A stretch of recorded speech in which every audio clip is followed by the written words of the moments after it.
Hello, this is Robert Rodriguez, and I'm presenting to you the 10-minute film school. It's something that I would show at guerrilla filmmaking seminars at film festivals. You know, people ask me, Mariachi, did you really make that for $7,000? How did you do that? And it's just so hard to sit there and try and explain it. It's much easier to show raw footage from the movie, scenes, what they looked like before they were edited, so you can see exactly how to put a movie together very inexpensively by yourself if need be. First of all, I shot this movie silent. What that allowed me to do actually was save a lot of film because I didn't have any film slates. I didn't have any sync slates. In fact, the only indication we had to put on the roll at all was at the head of it to show what roll we were on.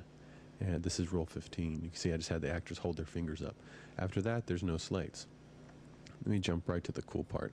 This is the scene that everyone thinks cost a lot of money. People always ask me, how did you do the bus sequence, for instance, on such a small budget and with no crew or stunt people or anything? So actually, if you just break it down, you see it's not that difficult at all.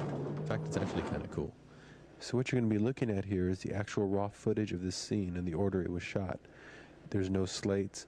Every time you see a flash frame, that's me starting or stopping the camera. You'll see that this is everything that I shot for this sequence, and it explains why the movie was so inexpensive, because I only shot 25 rolls of film for the entire movie. Well, let me just show you the raw footage and you can get a sense of how that could be possible. Here we go. This is my actor Carlos. He's going to run up the stairs and throw his guitar case, but you'll see that he misses in this first take. But that's all right, because the first part of it was fine. Him running up the stairs was good. I'm not going to redo the whole take. That's a waste of film. What I'll do is just punch in a little bit closer, have him toss it again, and intercut the two shots so it looks like I have two cameras running at the same time. In fact, anytime he made any progress in his little journey through this scene, I would change the camera angle, change the position, because the feeling I wanted from the movie was that I did have a lot of time and money and cameras, and so I didn't shoot anything in a master. So basically, I'm just cutting in the camera. Since I'm also the editor of the movie, I'm just making my editing decisions as I go along, not shooting anything extra.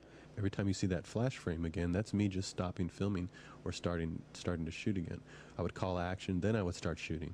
Now these pieces here look very short and very small, but when you see the finished cut, it's not short at all. It's plenty of, I'm only using a few frames because it's an action sequence, so you only need a very small amount of film. That one cable that's tied around the pole right there, we put up, fastened it from that pole to a telephone pole across the street. And then what he does is slide across this with a homemade pulley device that we had a local blacksmith make us for $12 US. We tested it in Carlos's backyard. Action! Now you recognize this guy here. He's one of the bad guys in the movie.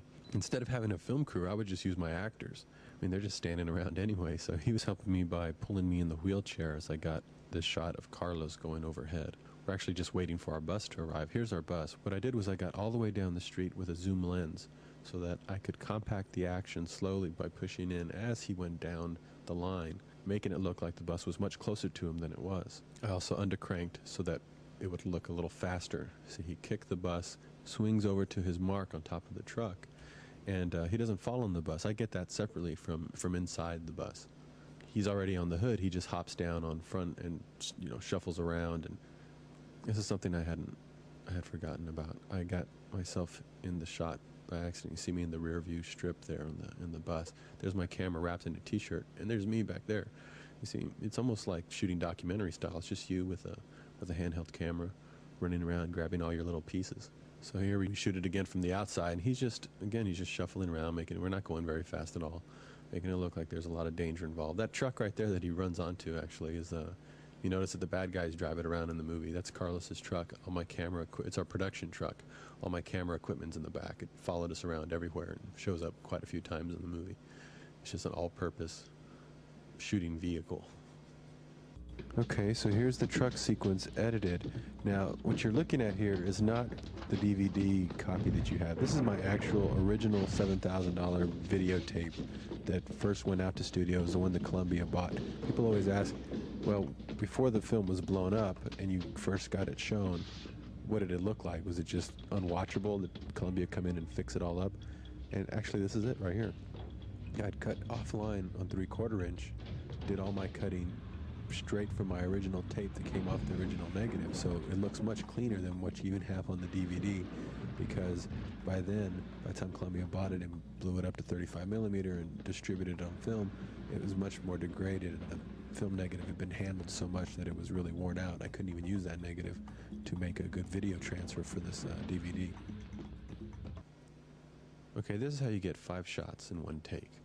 Basically, I shoot his first line of dialogue here in the wide, then I zoom in for his second line, which is a little more threatening, zoom back out to get this wide shot of the guitar case going up.